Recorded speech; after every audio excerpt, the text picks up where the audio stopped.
Lonzo Ball is coming to Cleveland. Spence and I react to it next on an impromptu episode of Courtside with the Cavs on SI.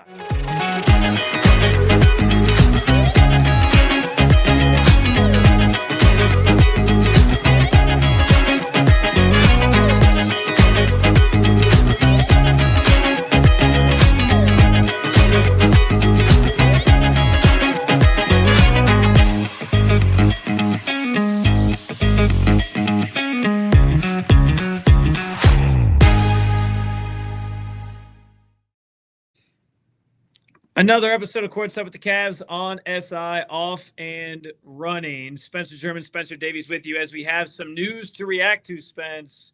The Cavaliers sending Isaac Okoro straight up to the Chicago Bulls in exchange for Lonzo Ball. It's a move that I think among our colleagues has kind of come up a couple of times. I'll give Ethan Sands a shout out from Cleveland.com. I know he has been on this trade for a while now. And a move that I do think makes sense really for both teams. For the Cavaliers standpoint, helps them financially get a little closer to being under that apron. They save a little bit of money by trading for Lonzo. And on top of that, you get a player with a similar skill set to Lonzo Ball, but can do a little bit more. He can handle the ball a little bit more. He also generally throughout his career is a better offensive player. The big question mark, of course, being the injury history for him. But Spence, your initial thoughts and reaction to seeing the Cavs pull this move off? Initial thoughts, just like I told you on the radio, I think that we all knew that the writing was on the wall with Isaac Okoro, just because of the contract he had and the second apron implications that were coming in for the Cavs and having to foot that bill. They had to find a way to cut a little bit, and I think with this move, they did a good job of that because you're getting a guy coming in Lonzo Ball who will only be making $10 million this year. And then the following year, a team option for $10 million. So you have a little bit more flexibility there. And with Isaac Okoro, too, I think there was a little bit of redundancy with him and Jalen Tyson. And then maybe even you look at Max Strus and Sam Merrill, if they prepare to try to bring him back. There's a lot of redundancy there. And Kenny Atkinson has his kind of vision for this team offensively. And Isaac, whether it's fair or not, just did not end up living up to that on that end of the floor.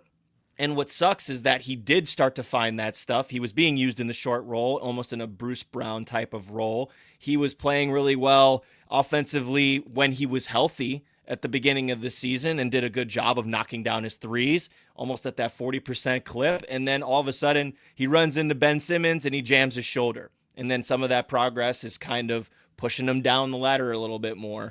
And then he comes into the playoffs, and for whatever reason, it just hasn't shown through for Ice in the playoffs. And it's just tough to watch. Defensively, you know what you're going to get. You know you're going to get that grit. You know you're going to get a guy that fights through screens. One of the best on-ball defenders in the NBA. I will say that till the cows come home, and we'll be pulling him for him in Chicago. But I think with this move, the Cavs are, one, getting some insurance policy for Ty Jerome in case he does exit somewhere else. I think you also bring in another guy that can handle the ball and can do a little bit more offensively as a playmaker, and somebody that can shoot the ball. He's not as consistent, Lonzo isn't, but he has definitely shown that he's a capable shooter. I don't know how much of the catch shoot we're going to see. I don't know how much we're going to see him in the lineups with Darius Garland and Donovan Mitchell, whether he's just going to spell one or the other. I'm intrigued by it. But we know that Lonzo is a very good defender. He's really aware on both ends of the floor. I think his IQ is one of the tops in the league. And my favorite thing about Lonzo is the look-ahead passes.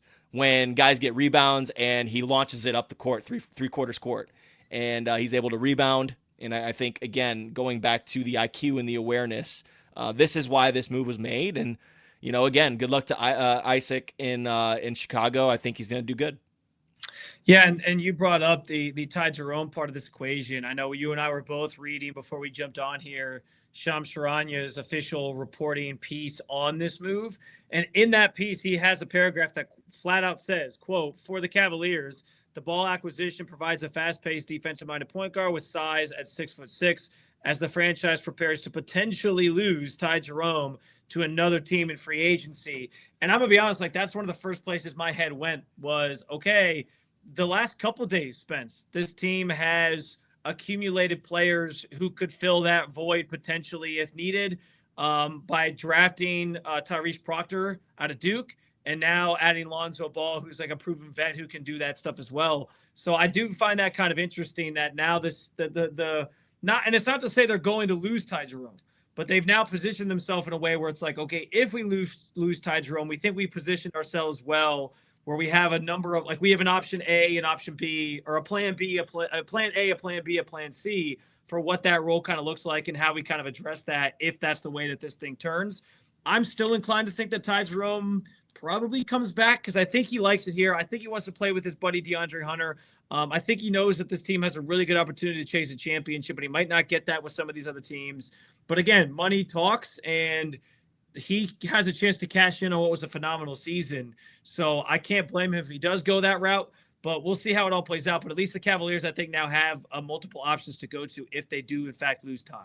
Yeah, and the thing is, like, if Ty was to come back, it's not like he is just kind of relegated just to being a one. He's able to play off the ball. He's somebody that also has a very high IQ, can organize the floor, and you can get really, really different if you play a lineup with like him, Donovan Mitchell, and Lonzo Ball at the same time. Like, they have enough ball handlers now, and I think Mike Gansey saying that when the Cavs took Tyrese Proctor a few days ago about you can never have enough ball handlers. Now you really, you have yourself a surplus if you have Ty Jerome come back as well, in addition to this Lonzo Ball deal.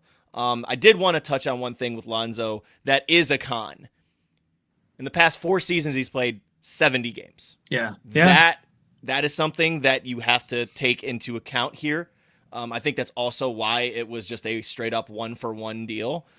Because Isaac Okoro, you would think you would need to attach a pick or something to him if you're Chicago to take on somebody like that. But clearly Chicago is gambling on Isaac's upside and the fact that he's only, in his early 20s and somebody that's able to, again, defend with the best of them and has a maturing offensive game, and maybe he'll get a little bit more usage over there with the Bulls. But Lonzo's injury history is definitely, you can't gloss over that. That's definitely a concern, and you need to be on your P's and Q's when it comes to a plan for that. And I think the fact that Kenny Atkinson and the performance staff had done such a good job with the Cavs doing that last year in terms of knowing how much to play guys, how the breaks work, and doing the right things to get the guys to that point before the playoffs where they were completely fresh, I think is a good thing for Lonzo Ball, and hopefully that will be what works out with the Cavs in that respect too. Most notable of those, of course, the March of 2023, where he had the meniscus and cartilage transplant in his left knee, and that sort of derailed him for 2 straight seasons. Yeah, I mean, there's no glossing over the injury history. That's going to be a big thing. While you mentioned it being a straight one-for-one trade, like the Bulls are kind of banking on Isaac Okoro's upside.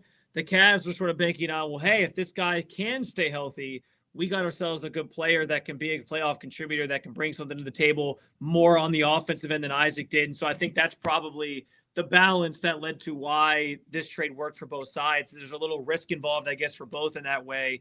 But Spence, we talked about, like, if Ty isn't here, or no, we talked more so about like the skill set that Lonzo brings to the table. But if Ty Jerome is still here, just early outlook on how you think Lonzo Ball sort of fits into the picture here in terms of the rotation and how he could be used by Kenny Atkinson.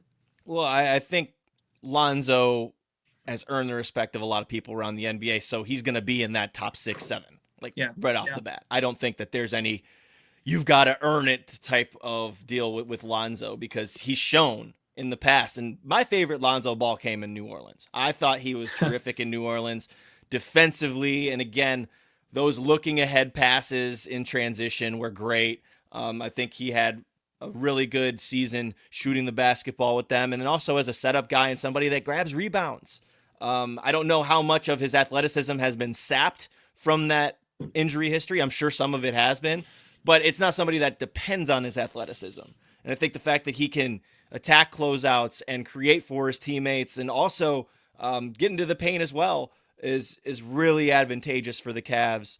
And you could play him 1 through 3, I'm pretty sure, no matter where you want to put him. He's always going to probably want the ball in his hands. I don't know how much off-ball stuff Lonzo does, but the fact that he's able to facilitate and create for others, and also going back to what I was talking about earlier, organize, is really, really paramount. And I feel like with Lonzo, you can do those 3-guard lineups now with all this type of flexibility if you're Kenny Atkinson.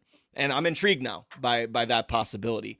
But I, again, go back to the injury history, making sure that they're taking care of him, because as one of our commenters just noticed, before his big time injury, he was playing upwards of 30 minutes a game.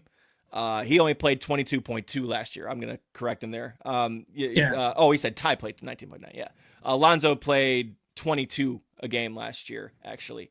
And I think that is kind of a sign of, like, you can't play him as much as you have in the past. And also, let's not forget, he hasn't played since February 28th. So he missed the entire rest of the season pretty much after the All-Star break. And that's something that you have to monitor if you're the Cavs. But hopefully you get a good conditioning program, get the strength and conditioning team working with him, and write it up, because he is only 27 still somehow. Yeah. All these years we talk about Lonzo Ball, like, he is still only 27, and he's somebody that plays with his brain. And I think that is really something that's attractive for the Cavs. No doubt. I mean, listen, if he can stay healthy, there is some major upside there. And because of his age and what he sort of brings to the table, I think it should be a move that has Cavs fans excited. I'm curious, Spence, and I have my thoughts on it, but, like, we've talked a ton already about what's to come for the Cavs this offseason. Is there a big breaking up the core 4 style move coming? The fact that this is where the team starts their offseason kind of feels to me like they are making moves in the margins on the ancillary. Like, I'm wondering if, like, a Dean Wade move comes next, where you're trying to maybe keep yourself or get yourself under the second apron, like that type of thing. Because that's been the other thing that's been rumored about this team to this point, other than the bigger Darius Garland, Jared Allen stuff. But if people are waiting for that, I'm not sure that I don't necessarily know that it's coming. Like, I think this is more of the style of things you're going to see this team make right now. And I could be wrong, but where do you sort of stand on the idea that, like, this is the first domino to fall this offseason, and what might be coming on the other side of it for this Cavs team? Marginally, yes.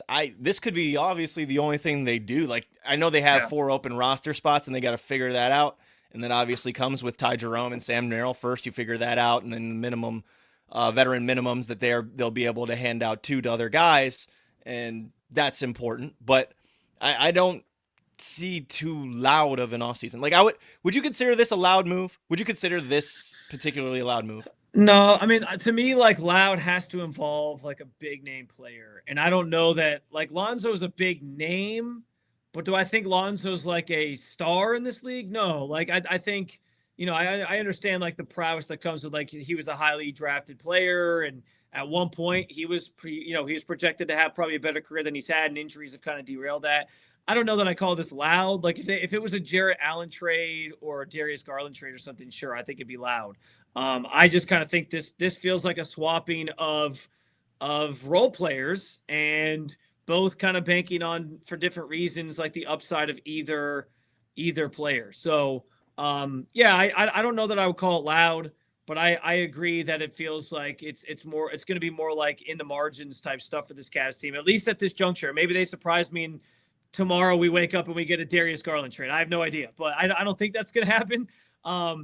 But yeah, I this feels like, to your point, like, this might be the only thing they do. It might be the start of another, role player style move that they make to sort of improve the team in the margins and not make that big swing. So we'll see, obviously. That's what my guess would be too. And like I was telling you on the radio, I don't know how expendable Dean Wade is. I know he's making some money, but the thing is, you also have to take into account what your backup big situation is. And we know that Kenny Atkinson enjoys that versatility, enjoys the ability to rebound defensively and also switch defensively the way that Dean defends. So I think, as I was telling you before, the more likely candidate between Isaac Okoro and Dean Wade to get traded was Isaac Okoro. That ends up happening. I don't know if it's on their docket to say, okay, now we have to move on and move Dean Wade. I don't know if that's a part of their plans. I also don't think that it's a part of their plans to trade any of the core four, but they'll be listening to offers around Darius Garland and Jarrett Allen. It's just not actively looking to move those guys. But we will see what happens. But for sure, I feel like this is just kind of a small domino. I don't think it's something that's going to set off a chain reaction or anything like that. It was tough for them to move Isaac. They love him. I got a couple texts like, this is a really tough day, and it's because that's one of their guys that they took over in the draft of the pandemic. Number 5 overall in 2020, I think it was. Yep, yeah.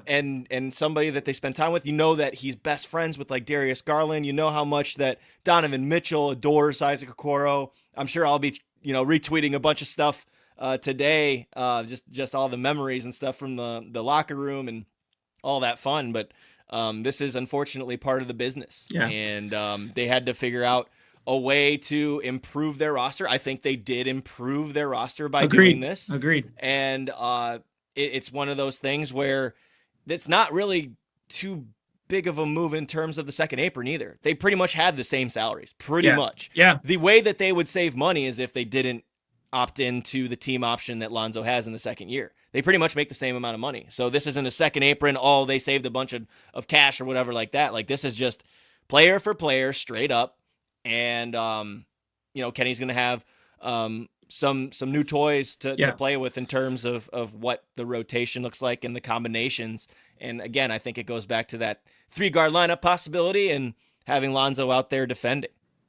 Yeah, and you bring up the contract, by the way. I have to think that was another enticing thing to the Cavs, to know you have 2 years of control of him technically, but if he's not what you want him to be this year, you can get out from underneath it after a year, and then you start saving yourself that money that you were talking about that has you over the second apron. So it's an easy way to, like, hey, next year we cut some salary if we need to, if this doesn't work, if we try to go for it here. And I think that had to probably be pretty enticing to Kobe Altman and company. You bring up memories, by the way. I already saw somebody tweet they need to put Celine Dion underneath Isaac Okoro's game-winning shot against Brooklyn from 2 years ago. So we'll see if that happens. I'm sure he had 2 of them, man. He had 2 of them. We're going to need the Celine Dion over that. We're going to need the Celine Dion over him singing This Christmas. Come on. He had so many good ones. Him and Donovan Mitchell's locker rooms were next to each other, and they always had all sorts of shenanigans going on. Him and DG always being so immature at practice while they're doing their media availabilities, just always trying to distract each other. I got so many videos. There was a lot of good ones. We'll miss him, man. He's a good kid, and he's a joy to be around. And I'm sure that the Bulls are gonna love him, and I think he's gonna develop over there. Sometimes a change of scenery can do a lot for a player, and he's gonna be one of their, I would assume, focal points as a second or third guy offensively in certain lineups. So I'll see what happens over there, and I wish him nothing but the best. He's a great dude. Same. I'm just bummed that they couldn't make it Okoro for Kobe White. You know how I feel about Kobe White. Back to the Kobe White talk. It's always full circle. I throw a couple comments up here before we let you go. I hope Okoro can finally look like the number 5 pick. Cavs run a good team to him, in my opinion. Yeah, I mean, listen, there's something to be said for, I think the Cavs asked him to play a role, especially early on in his career, that probably wasn't his best role. I think Isaac's best, Spence, when he's able to just attack the basket, frankly. And for him to sort of develop into a 3-point shooter, he got better as time went on, but I don't know that was ever like the strength of his game. So there's probably some fairness in there. And then we also got Alex here who says, trade contingent on physical. Cavs have any recourse if Lonzo was cooked? I would imagine most of these trades are contingent on a physical. So yes. Most definitely. That's why you always report it to agreed to a trade. Like, you don't ever want to say, yeah, they've made it happen. It's official. This trade can't be official until July 6th. But, reading the tea leaves, we'll see what happens. That's a very good question because of Lonzo's injury history, of course.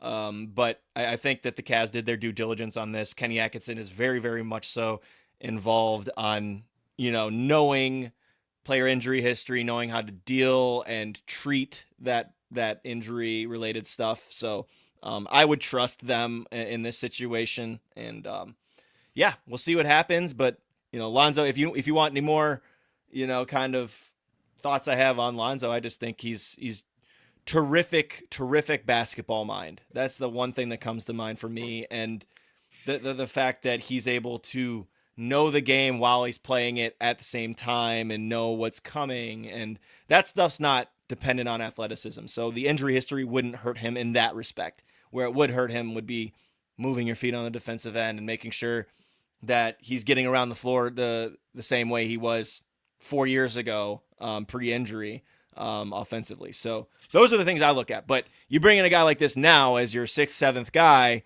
and to run an offense and to push the pace, and generally pretty tough guy too, defensively, and knowing his spots. It's a pretty good move. Yeah, and I point Alex to the Mark Williams trade to the Lakers as a recent example of a trade that did not go through because of a failed physical. So we got Shay, yeah, we'll get this up. He said he's about to crash out. Did the Bulls get fleeced? Did the Bulls get fleeced? I'm assuming Shay is a Bulls fan who's like really frustrated by this. So I don't think they got fleeced, Spence, because I think, like, again, for me, it comes down to what we talked about. Like, the Cavs are banking on, can Lonzo stay healthy? And that's a risk in its own right. I think the Bulls are banking on Isaac still has some room to grow. If he can be that three-point shooter that he was in the first half of this past season, we feel pretty good about this deal. I think because of the circumstances with both these players, I honestly think it's a very, very fair trade. But that's just my opinion on it. I think it's fair too, and I want to talk him off the ledge here just because I'm going to go back to the fact that Lonzo's played 70 games in 4 seasons. And I think that Isaac in general is pretty available. And Isaac, the way that Kenny used him last year before all the injuries and stuff like that, like, think of a Bruce Brown. That's what I think you would trade for there. And Lonzo, is he the same Lonzo that he was 4 years ago? I don't think so. And that's just generally because of how many times he's gotten hurt. But I still think that mind is there. And the fact that he's able to, again, organize, push the pace, and do the fundamental stuff very well. And so that's why I think this is actually a pretty decently fair trade. If I were Chicago, I would have hoped for a pick back. I'll say that. But I wouldn't consider it a fleecing. How about that? Yeah, I think that's fair. And I do think the injury history is the thing that prevented a pick from being part of this deal as well. So last one, I swear this time, because I do need to go. But I'm sorry, but Lonzo is an upgrade over Ty if he stays healthy. I have no doubt his impact in the playoffs will be felt majorly. I think there's some, especially the playoff part of that, I think is very, very true. Like, I think if you're looking for players who can get it done in the playoffs, who how many times has he been to the playoffs, by the way, Lonzo? I don't even know throughout his career. He went with New Orleans, probably. Yeah. Right? Yeah, for sure. I'm literally going to look that up for you now, okay. So kill some time. But yeah, I would have, like, he's a guy who's battle tested. I think the fact that you bring up, like, the smarts to his game, he plays within himself, and that's what you need in the postseason as well. Somebody who's not going to make the dumb mistakes, not going to make the bad passes, doesn't let the moment get too large for him. I get the sense that Lonzo can bring that to the table, and I think that's part of what the Cavs are looking for as well. So Lonzo has not played a single playoff game. Okay, well, then I guess my whole argument goes out the window. But no, I do think NCAA though. NCAA, if you remember. But like I said, to go back to your point, UCLA. Spence, to go back to your point on, like, the smarts part of it, that's where I trust that in the playoffs he will be composed and he will, like, understand the moment, and that's where I think I trust him. So I think there's probably some truth to that. Is he an upgrade over Ty? Like, Ty had a bad postseason. We get it. Really, it was just a bad series. He'll have to sort of answer for that next time they're in the postseason. But I think having both would be awesome, and it'd be nice to sort of have all those weapons in your arsenal. But I do like this trade overall, yes. Yeah, no, I think so too. And if there's anybody that's, like, kind of taken aback about, having personalities in town, as you know, obviously, somebody said, the Real House Dads of Cleveland. You have that's good. That's Deion good. Sanders and LeVar. That's actually a really good. That's funnier than what I said on the air. I said Cleveland's now like the sports capital for, like, boisterous fathers or something like that. But I like the Real House dads. That's funny. They did something right. Their guys are pro athletes now, man, Yeah. and they did a good job of it. But I will say, I think Lonzo of that family is the most kind of down to earth, just on the outside looking in. Doesn't really have too loud of a personality, I guess, and I think that is different than, say, LaMelo, who is obviously very out in the open, and his brother is a rapper, stuff like that. I think Lonzo just kind of like, I just want to hoop, and I'm not saying like either of those other guys have anything wrong with them. It's just the differences in the brothers. I think that it'd be funny. I don't think you'll be seeing Lonzo racing like golf carts around the streets of Cleveland. That's the point, because I think that's something that LaMelo was doing. So anyway, appreciate you guys hopping in with us for this impromptu episode. We went longer than we expected, but that's always the case because Spence and I are long-winded, and you guys asked some great questions. So as always, subscribe to the channel because we do stuff like this all the time. If there's more breaking news, we'll be there to cover it. We'll talk through it, all those things. So you want to follow, you want to be part of this. We might have an introductory press conference for Tyrese Proctor next week as well that we'll get up on the YouTube channel. So if you're not a follower already, please follow and keep on staying in touch with all things Cleveland Cavaliers with the Cleveland Cavaliers on SI.